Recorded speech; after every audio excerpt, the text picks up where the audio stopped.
Viewers and listeners joining us from different parts of the world, welcome to yet another special edition of the David Chikwaza Global South Indaba. You're watching episode 5 of our series entitled Speaking from Experience, How to Learn a Highly Competitive Scholarship. Today on the Indaba, I am joined by my dear friend Mwansa Mwansa of the University of Pretoria in South Africa. She is a Mandela Rhodes Scholar, currently completing her master's program specializing in food systems policy research. Mwansa, my sister, welcome to the Indaba. Thank you for having me, David. Mwansa, you're very much welcome, but in a minute, could you please comment on the importance of the Global South Indaba platform and empowering the youth in Africa looking for opportunities, including scholarships?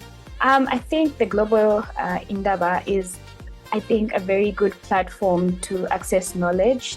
The information is power, really, and I think that as a young African growing up in Africa, lack of access to information hindered me from accessing a lot of opportunities that would have benefited me career-wise, social-wise.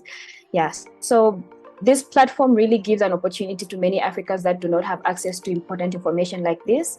And I want to applaud you for doing such great work. Thank you so much, Mwansa. I am also delighted to be joined by my dear friend Victoria of the London School of Economics. In the UK, she is a recipient of the prestigious Chevening scholarship. She is currently pursuing an MSc in Public Policy and Public Administration. Vic, my friend, welcome and thank you for making the time. Thank you, David. Thank you for having me. Lovely. Please, could you reflect on the importance of starting a scholarship application early? Sure. I think when we start the process of applying for scholarships, we tend to underestimate the amount of work it can sometimes take. And how they say that when you start applying for jobs, it's kind of a job in itself. Well, it's the same thing for scholarships. You have to really bear in mind that it's going to be a demanding process. It's going to demand a lot of thought, but also a lot of administrative work. And in that sense, it's really crucial that you also interact with people and talk with people and start learning from their experiences as early as you can. So that's why this is a great initiative, and thank you so much for doing this. I think it's great, super helpful. Thank you so much for showing up. Also joining us is my dear friend Stacey Bellido, who studied at the Paris School of International Affairs and Sciences. Stacey landed the PhilFrance scholarship granted by Campus France and the Embassy of France to the Philippines. Stacey, my friend, welcome to the Indaba. Hi, David. Thank you. Thanks for hosting this program. Stacey, in a minute, could you please comment on how the youths from the Philippines ought to take advantage of the information being produced through this series? Sure, David. So I'm a recipient of the PhilFrance scholarship, and me being here in France would not have been possible without this scholarship, which allowed me to pursue my studies here. So I hope to see more and more of us scholars in the future. We all know that education is an investment, and this means that it takes a lot of resources.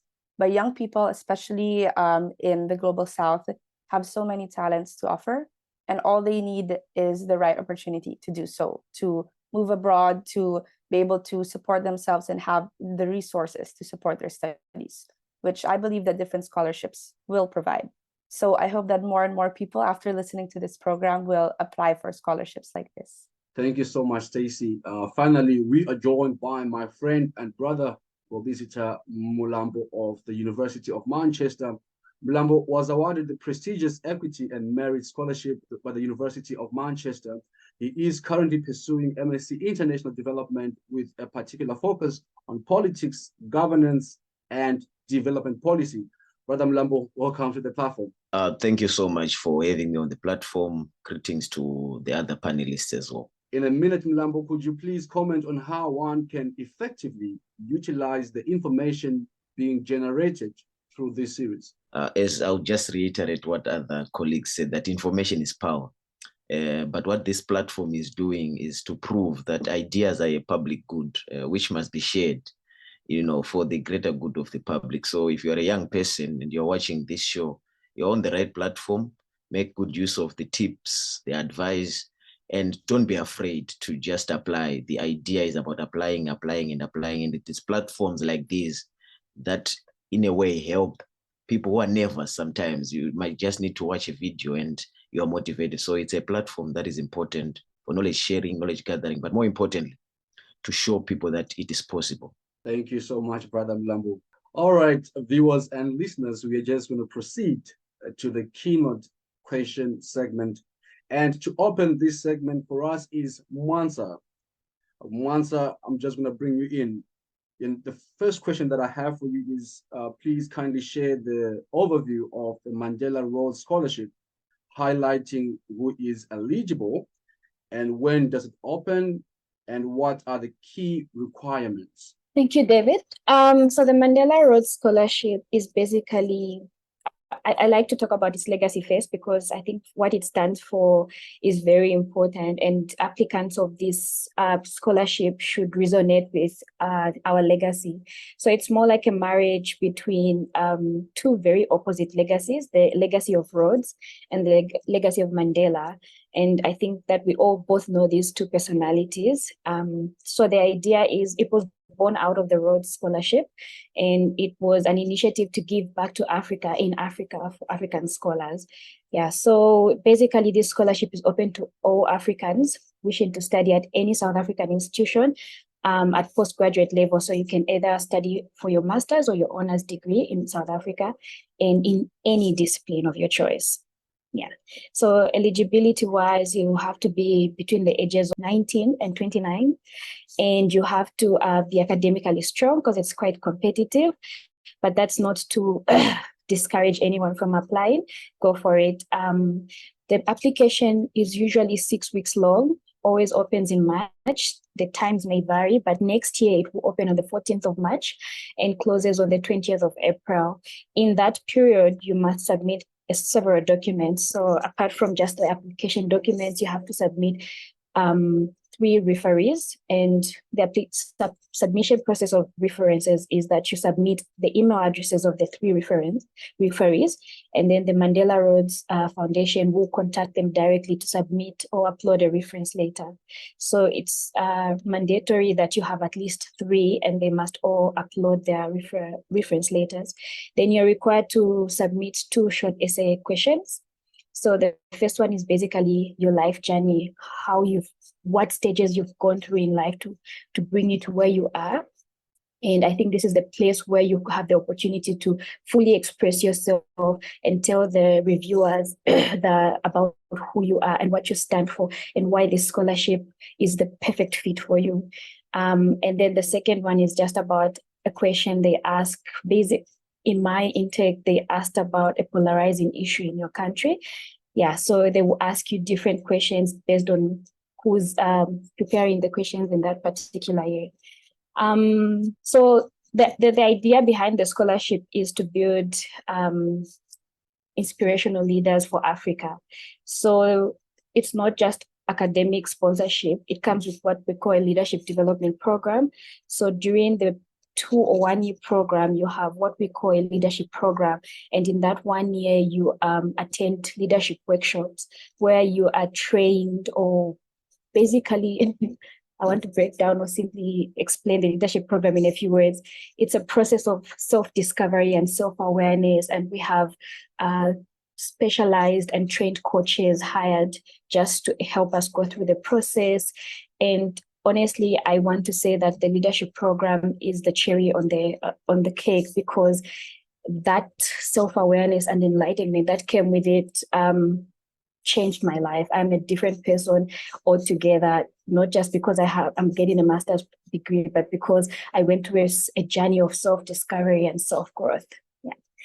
I hope that if I missed anything, I'll be able to say it later, but that's what I have to offer.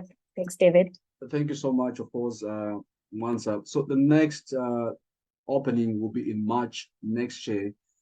Would you be maybe interested in just commenting on how important it is for someone that's listening right now to start preparing right now instead of waiting for next year? Yeah. Okay. I think it's very important. I think Victoria did talk about how we underestimate the amount of work that is required. I know that two short essays sounds like two short essays, but it's a lot of thought and energy that goes into developing those essays. And at least you have an idea of what the first essay will ask about. And it's about your journey until now, where you are bringing yourself to apply for the scholarship. So I would like to encourage anyone interested in applying for this scholarship to start thinking about their story, and also just putting down the first draft, because like I mentioned, it's a 6 weeks application time period. That's very short, and you have to really put in a lot of thought. I did forget to mention that the scholarship has 4 rounds, but the thing is you only submit your application once. That means that is your one and only chance to prove yourself at every stage of the scholarship round that you are with being awarded the scholarship. So you will not get another chance to prove yourself. So you have to really put in the work. Yeah. What areas do you consider to have been make or break when applying for this particular scholarship? I think make would be the amount of effort and time and just energy that I put into thinking about why I wanted a scholarship. And this was not the first time I applied for scholarships. I have applied for Chevening, Victoria. I have applied for Mandela Rhodes. This was my second application. And the first time I didn't make it because I wasn't sure of what I wanted to bring to the table, because the reviewers, they're looking for authenticity, but they're also looking for, what do you stand for? Mandela Rhodes has 4 pillars. There's education, there's entrepreneurship, there's reconciliation. You have to embody a scholar or a candidate that represents all those 4 pillars. And I had to also make a lot of changes within myself. So the first time I applied was in 2020. I did not make it past the second round. And then I decided to go back and work on myself and see what else can I improve about myself that will make me more qualified for this scholarship. Not because I wanted to fit the scholarship, but because I resonated with what it stands for and I wanted to be part of that program. So yeah, I think break is not knowing why you want a scholarship. Break is not having a vision. Break is not being clear about what your future plans and goals and values are. Yeah. Lovely. Thank you so much, Mwansa. Quite a couple of follow-up questions for you there, but we are yet to get there. So I'm just going to go straight to Victoria now. And Victoria, what mistakes do you think many folks make when applying for the Chevening scholarship, and how do you think they can be avoided? I think the first one is kind of one that we've talked about. It's starting things late. People, sometimes we tend to think that we can pull things off in a minute. It's also likely that while you're trying to apply for a scholarship, you are doing a lot of other things simultaneously. You probably have a job that demands you a lot of time. So don't think you can apply for a scholarship of this magnitude. I mean, if we're talking about doing a master's degree abroad or just studying abroad, an important scholarship, it's not something that you can do without putting a lot of effort and time before. So I think the best way to kind of overcome that obstacle is set yourself small goals, tiny goals, as small as you have to make them, and make sure that every day you're making a little bit of progress. It doesn't matter how small it is, but just calendarize your application, break it down as much as you can, and make sure that every day represents a little bit of progress. It doesn't matter one day you only, reach out to a reference you need, or you write, 100 words of an essay you have to submit. Just do one little thing at a time. Another one is, I think Mwansa kind of talked about this, but conceiving the scholarship as a goal in itself and not as a means to a goal. I think that's the best way to think about it. Even if I've kind of dreamed about this tuning scholarship for a long time, but when I wanted to apply, I had to think about the tuning scholarship being the vehicle that would allow me to accomplish other goals. And that will demand you to think a lot, because maybe you don't know them before you start the process of the application. You don't know them that well. So think about that with time, and you'll see that time is important because it kind of starts to change. And you start developing a more refined, more sophisticated version of the person that you want to become after the scholarship. Once you have that, then all the other things will kind of start aligning to that. They'll fall into place, but you have to be very meticulous in thinking about what is a person that you want to see on the other side when you finish a scholarship. And that's the way that you kind of get your thoughts organized, and you start to select. There's a lot of masters you can do. I'm talking about masters because Chevening is about a master's degree, a postgraduate degree, but there's a lot of options. The possibilities are endless. So the way you narrow them down is thinking about yourself first and then the options, not the other way around, because it'll be, you'll get crazy in the process. And then the last one is not ask for help. And I can speak for myself. I didn't know how many people were actually super kind and willing to help with the process of application. And there's a lot of resources online. This is one example. Those are super useful. Sometimes you might even learn quicker and faster through other people than Googling or just carrying out research yourself, because information can be overwhelming. There's a lot of things to read. So reach out, ask for help, talk to other people. You'll be surprised how many people are willing to help you out. Thank you so much, Victoria. Before I let you go, of course, can you please highlight for us the challenges you encountered and how you managed to navigate through them during your Chevening scholarship application? Sure. The most challenging part for me was, as I said, finding the time. I was working at the time full time, so I had to really break down little tasks that I wanted to carry out each day. So what I did one day was, kind of try to devise everything that I was going to have to do, like everything. I have to write 4 essays. I have to get 3 references for the scholarship. Then I have to get the references for each master's. Then I have to also apply to the university. So, that's a known set of tasks. Then I had to translate a lot of documents. That's a really important thing to take into account. You might have to translate, so bear that in mind. Then I had to also sit for an exam in English. So, I wrote all of that down and starting, trying to figure out how many time it would take me to complete all of these things. And then I broke them down super tiny. I don't know, some days I would just put, send a message to my professor so that he would consider doing a reference for me. That was only one task that I completed one day, but it didn't matter because that day I made progress.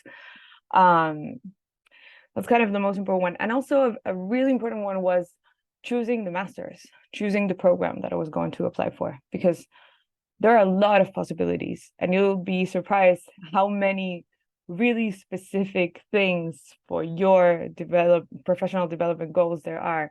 Sometimes there are masters that you didn't even consider because you didn't even know existed. So do your research with time, with effort, and with, conscientiously. And, just, again, talk to people that have similar career paths than you, and maybe have done a master's that you would like to do. Ask them on the details, and research on your professors, your courses. What are the changes this year? That's something that review panels really like, that you've got a very detailed picture of what you're going to do there. Okay, I chose this master's because this professor really interests me. I've been following her career. She's a very good researcher. I really like this course on X subject. So yeah, do your research. Lovely. Thank you so much, Victoria. Very important points you have raised there. Thank you so much. So I'm just going to proceed and bring in Stacey. Stacey, the questions that I have for you is that as somebody that has been awarded the PhilFrance scholarship, if you were to be asked to give sort of an overview of this scholarship, how would you put it? Because I don't want you to go into detail so much because, I mean, if someone was to go to the website, they would get so much detail. But just an overview of this scholarship. Over to you, Stacey. Thanks, David. So the PhilFrance Scholarship is actually now called the PhilFrance Master Scholarship. This has been going on since 2016, and it's given to Filipino students and professionals who want to pursue their graduate degrees in different fields in several of France's higher education institutions. So it gives financial assistance for any program and for any public or private French school. It gives tuition fees, supports with your living expenses and travel costs. The call for applications for the PhilFrance Master usually takes place December during each year, and the round is until May the next year. Sometimes it gets extended until April. So it's usually in anticipation for the upcoming academic year, which starts in August or September. So just briefly, to be eligible, well, you have to be a Filipino citizen residing in the Philippines. You have to have graduated with a bachelor's degree. And you must also be able to demonstrate strong academic record. And for the programs, to be eligible, it can be any program as long as it's from 18 to 24 months, and it issues you a master's degree at the end of the program. And once you're a recipient of this scholarship, which is provided by the Philippine Embassy, by the French Embassy in the Philippines, you would also be a status holder of the Boursier du Gouvernement Français. So that opens you up to more opportunities and subsidies once you're actually a student here in France. So you also have a round trip ticket from Manila to your city of destination here. You also have a healthcare package. You also have priority access to student housing and exception from other fees. So application materials are fairly similar to other scholarships. Your CV, academic transcripts, proof of financial resources, proof that you applied or you're accepted to the French school, and of course, an academic essay detailing why you wish to study in France, as well as your experience, how your experience and degree will benefit the Philippines and Filipino society. Thank you so much, Stacey. So I have a part B to your question, and the part B is reflecting on your experience taking up the scholarship. What doors do you consider to have been unlocked due to the scholarship? Because I do understand you are already done with your studies. Any doors that have opened? Yes, personally, this scholarship was really a catalyst that allowed me to move to France and complete my master's degree here. So yes, I just recently graduated, and thanks to this scholarship, it really gave me more mobility and more flexibility, because to live in Europe coming from Southeast Asia is very expensive. So it gave me a stable source of financial support. And being a French government scholarship holder also gave me an additional edge when it comes to applying for internships and other professional experiences. So Campus France, who manages the scholarship, was very helpful in that sense. And now I've grown a wide professional and personal network here. I also got to travel and see more of the world, and now I work at an international organization based in Paris. And I've also been highly involved in the Filipino-French community here and back home. So I think that this scholarship really makes my educational experience here more exceptional, because for us who are scholarship holders, we're a scholar on top of being a student at the same time. And I would say that it gives us a greater desire to really do good with our degree. And for me, like, to also help my country from afar. Lovely, Stacey. I would definitely come back to you with more follow-up questions. And your members of the panel will also have the opportunity to build on that, and also even ask questions as well. So, but I'm just going to bring in Mlambo. Mlambo, my brother, this is your time. And the first question that I have for you is, you were granted a fully funded equity and merit scholarship. Could you provide also our viewers and listeners with an overview of this scholarship? Thank you so much, David, and thanks to the previous speakers. The Equity and Merit Scholarship is a scholarship provided for by the University of Manchester. The University of Manchester is in the United Kingdom, in the city of Manchester. This scholarship is for 6 specific African countries, Rwanda, Tanzania, Uganda, Zimbabwe, Malawi, and Ethiopia. So it's specific, unlike other scholarships like Chevening.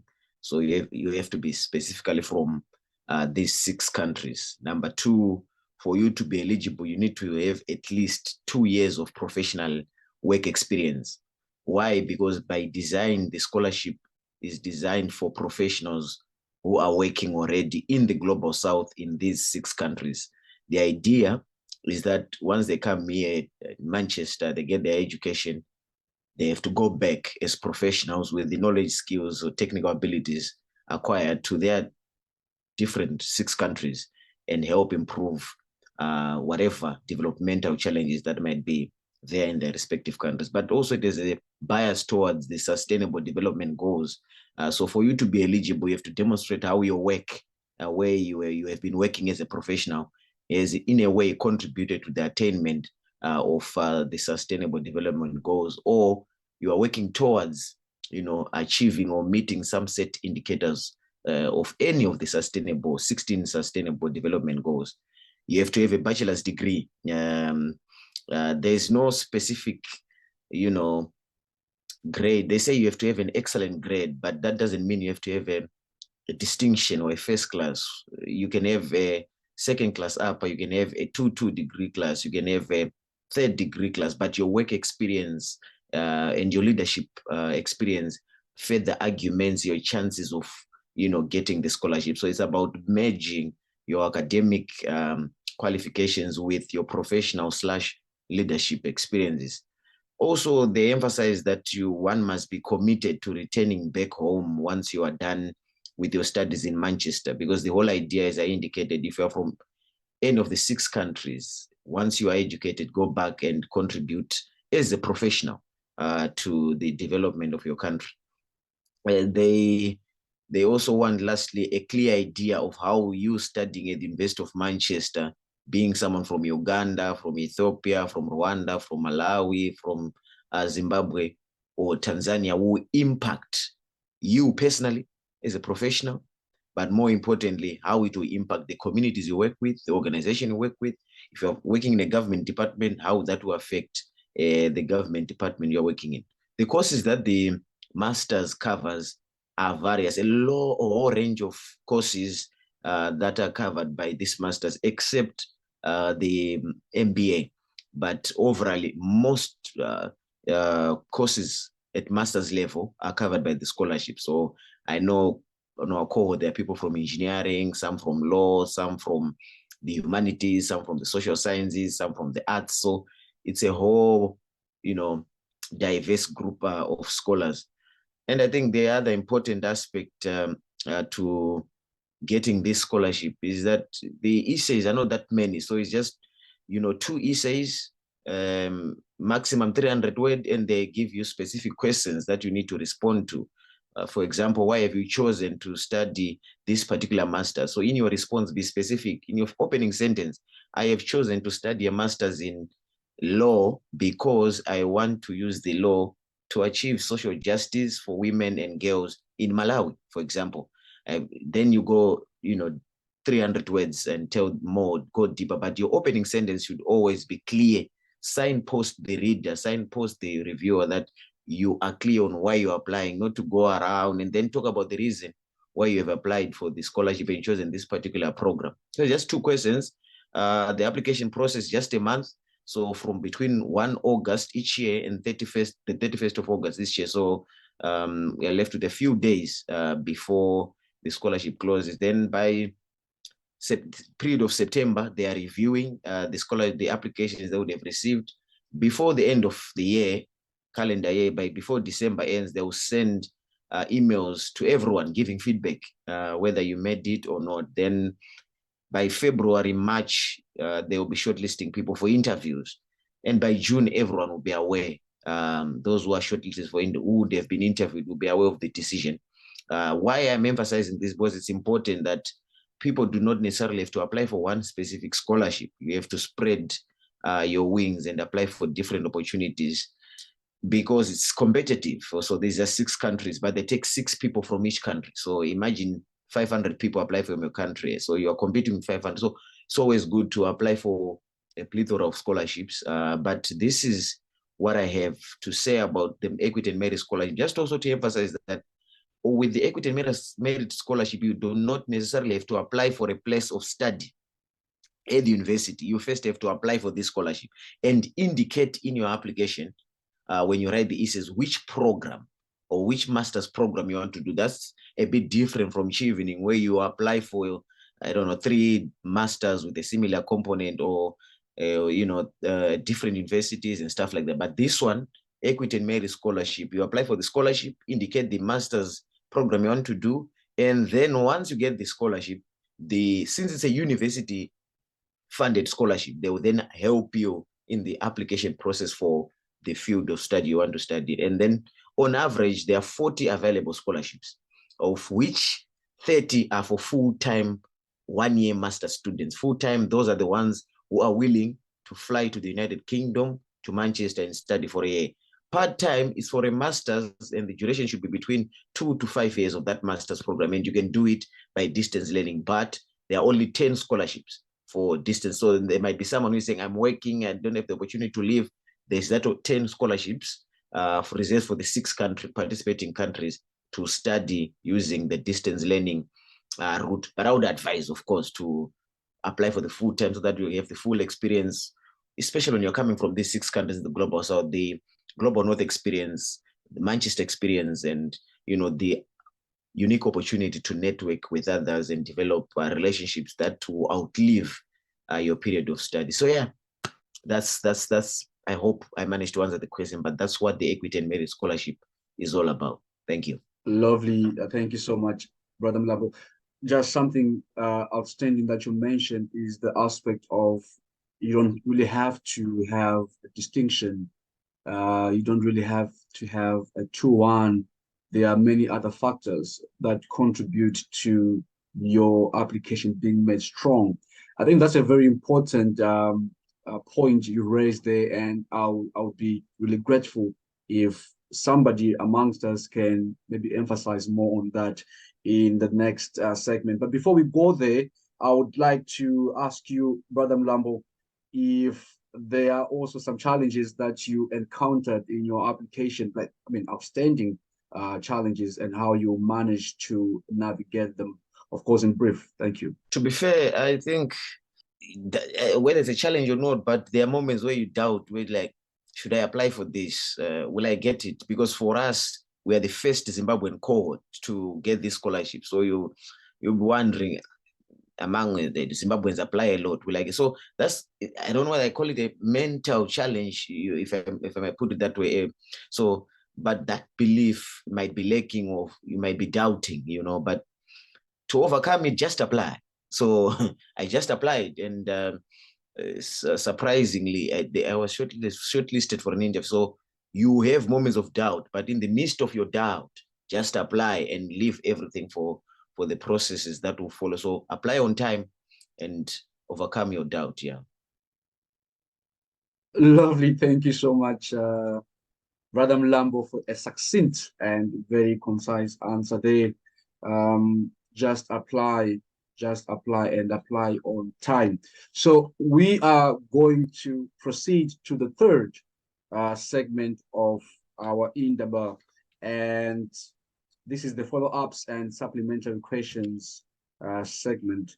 So what we can do is maybe to just make it more open-ended.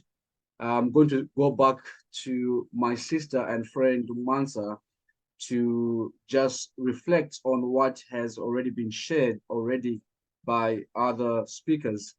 Anything you want to emphasize on, or anything that you want to, I don't know, maybe add? Mwansa, this is your time in a minute. I think so much valuable information has been shared, so much that I agree with. The fact that Victoria talked about how you need to break down your huge task, because application for scholarships is a huge mammoth task. And if you break it down into small problems and celebrate those wins every day, even if you just get a referral on that particular day, that's good enough. I think that I resonate with that. I agree with you, Victoria, and I encourage every applicant to approach the scholarship application process like that. I like what Mlambo said about second guessing. I call it self-sabotage, and I think I'm victim of that. Every second of the day, I'm always questioning if I am fit for this, if I deserve to be where I am, and I think one of the things that do this to us is probably because I don't know where this information has come from, but we feel like certain opportunities are for a certain type of people, and we tend to disqualify ourselves, which is not true, honestly. And I have benefited a lot from programs like this because I've seen people like me get these opportunities, and that has encouraged me. So I want to agree with Mlambo to say we tend to self-sabotage, tend to second guess ourselves and our qualifications and our fit for certain programs. But I want to say that you just need to apply. Don't think about whether you qualify or not. You do qualify. The fact that you are human, I think. Yeah. Victoria, the question is the same. Any thoughts that came to your mind as the other speakers were speaking? And is there anything you want to emphasize on? Anything? Over to you, Victoria. Yeah. I want to kind of add to what kind of Mwansa and Mlambo were saying, the just apply mentality, because it's never going to be a waste of time, even if you don't get it, because you don't know yet how much you're going to learn about yourself and about your goals and about what you need to do in order to accomplish those goals.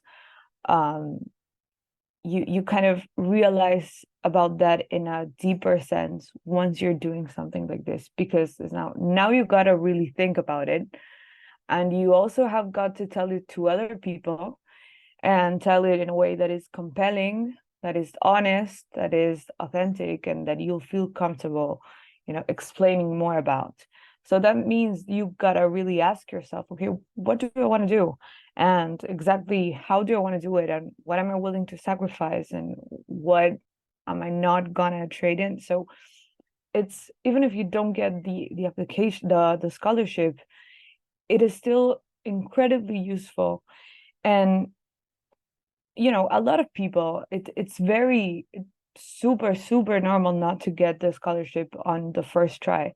It's like standard, because it's probably you haven't been working towards a specific scholarship all your life, and a lot of scholarships need a very specific skill set and very specific things that they'll ask you for. So it's pretty normal that you don't have all the requisites. Now that you can have them and you'll be improving. So it's a way to move forward anyway. So don't be scared. Just do it, because you'll be reaping off benefits either way. And if you get it, you get an amazing experience. And you've got pretty good chances, because the fact that you have the determination to be facing a process like this, which is demanding, it takes a lot of effort. That means that at least you've got the drive, and that's a long part of the way. So trust yourself, and if something led you here, that means that you're probably good to go. Thank you so much, Victoria, there. So I'm going to quickly bring in Stacey. Stacey, any reflections? Anything you want to share with our viewers and listeners? Anything that came to your mind as you were listening to other speakers? Over to you, Stacey. Yeah, thanks, David. I think a common denominator from the other panelists is the advice to just really put in the effort to apply. And it's not something that, we've all been students in high school and college, where sometimes, we cram some papers or some activities, but these scholarships are something else. So we really have to set aside some effort and time to really give our whole selves to it, because we want something and we want to show the scholarship committees how much we want it. And in the waiting periods, we have to really make good use of the time to work on ourselves, because we know that these scholarships are highly competitive. So you have to do your part to actually be worthy of receiving it. And like what was mentioned, it's completely normal to have doubts or imposter syndrome, or to not have the scholarship at the first time. I mean, I had the PhilFrance scholarship on my third try. So we really have to make good use of our time to improve ourselves and to continuously keep looking out for opportunities to showcase our talents and skills. Again, ask questions, show them all the details on what you would do with the scholarship given the chance. So give them authenticity and also give them direction on what you would do afterwards. What would you do after this program? Because at the end of the day, the worst case scenario is getting a no, and the best answer is always a yes, and being granted the scholarship. That will open up more and more doors for you. Thank you so much, Stacey. Amazing submissions you guys are making. I'm just going to proceed to Mlambo. Mlambo, this is your moment. Anything that came to your mind as the other speakers were speaking, or anything you want to emphasize on to our viewers and listeners? Well, I just have, to concur with all the speakers that have spoken before me, but my point is on patience. From experience, I want to emphasize the importance of patience. So let me just tell you briefly about my story. I started applying for scholarships in 2018. I don't know, that's like 5 years ago. Chevening scholarship in particular. And I kept applying. 2018 rejected, 2019 rejected, 2020 rejected, 2021 accepted, called for an interview. That is to come here last year, right? But at the same, that's when also I got the Equity and Merit Scholarship, which I only applied once for because Zimbabwe was not part of that scholarship scheme. But imagine 4 years of patience, of perseverance, patience and perseverance. If I had given up to say, well, Chevening has rejected me on 3 times, but I got Chevening and Equity and Merit Scholarship in my 4th year of applying for school. And I was now with an opportunity to choose. I could have been in London now, choose to come to Manchester. So be patient, persevere. If you have a goal, you want to achieve something, you want to have a master's, after that you want to have a PhD, or you want to have a master's so that you get a better job, or you want to do something positive in society. That will not come easily. Mwansa, David and I, we are from Africa. If we are to trace how Africans fought for liberation and independence, I guess it's the same scenario for the Philippines and stuff like that. So people were determined for social justice, to end colonialism, to end apartheid, to end racism. So if they were not patient, if the generation of the 60s was not patient, then we could not have the democratic societies that we have. Imagine fighting for democracy and you are just in a space where you can freely use the internet and apply. So be patient. You might be rejected the first time. That doesn't mean that's the end of the world. Apply again. Apply. They must now know you as someone who consistently applies. And as you're applying, Mwansa said, she went back and improved some aspects of her own professional life to better her chances of getting the scholarship that she wanted. Because if you want something, you can do all things that are legal, moral, and possible for you to get it. So be patient, be patient, be patient, be patient, and you get what you need. Thank you. Lovely. Thank you so much, Brother Mlambo, for those submissions. Be patient. Don't give up too soon. Don't give up too soon. Maybe by the time you're thinking of giving up, that's the time you're just a step away from your big opportunity. We're just going to proceed to the 4th and last segment of our Indaba, which is the closing remarks segment. And to open that segment is Mwansa. And Mwansa, could you please kindly share words of encouragement to someone out there who's wondering if the Mandela Rhodes Scholarship is attainable in a minute? Thank you. Sorry, I didn't realize. Yes, thank you very much. I think I always like to refer back to my own background and my humble beginning. I think growing up from a very small town, from a humble background, I always felt like I just had to get the